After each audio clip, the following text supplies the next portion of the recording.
conservative. John Dickerson this morning is talking with Wyoming Republican and former Congresswoman Liz Cheney. Given your experience, do you look at politics differently? Do you say, you know, we spend a lot of time demonizing the other side, which put all of our supporters in the mindset of, you know what, they're not just wrong, they're evil. Yeah, absolutely. If everything that a political adversary does is met with, you know, an attack that, oh my God, this is, you know, the worst possible thing you can imagine, this is dire, then when you face something that really is dire, like we are facing today with respect to Donald Trump and his efforts to unravel the republic, people become numb to the truth because they feel like, well, we've heard that so many times before from politicians. How do you sound the alarm when people have gotten used to the ringing? That's the challenge for former Congresswoman Liz Cheney, who has had to update even her sense of alarm as Donald Trump's effort to overthrow the last election has not stopped him from becoming the GOP presidential favorite. As an election denier has become Speaker of the House, and prominent Republicans have come to embrace election conspiracies as the route to political glory. You once used to say that nobody could challenge your conservative credentials. What if being a conservative today is defined by one thing, your support for Donald Trump? Well, I know what conservative means, and I think that the most conservative of all conservative values is fidelity to the Constitution.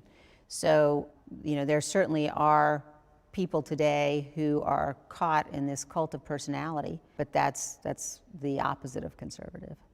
This primary election is over. After losing her 2022 Republican primary, Cheney traded the U.S. Capitol dome for the Thomas Jefferson-designed rotunda at the University of Virginia, where she has been lecturing on politics and writing a new book, Oath and Honor. Let me ask you about that oath.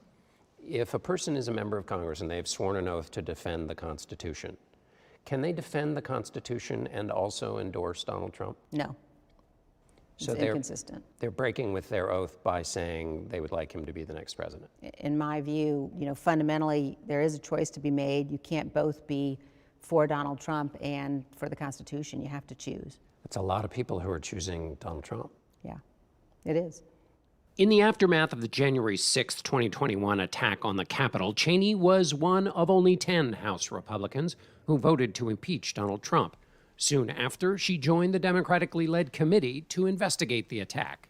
Tonight, I say this to my Republican colleagues who are defending the indefensible. There will come a day when Donald Trump is gone, but your dishonor will remain.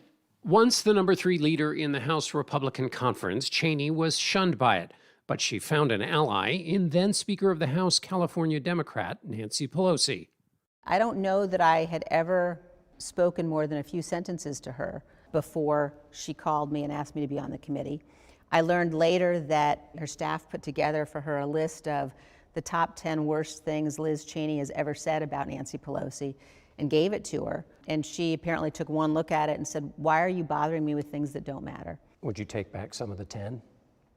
Oh, sure. We've all said things about each other that we probably, in hindsight, wish we hadn't said. Cheney came to Washington in 2016, along with Donald Trump. Didn't like him, she said, but she supported his policies on issues like abortion and gun control. She voted with him more than 90% of the time. Certainly, I think all of us in the Republican Party watched things unfold to some extent before 2020 and said, well, that's just Donald Trump. You don't have to take it seriously. I think what we saw that was different post-2020 election was the actual attempt to overturn the election and seize power.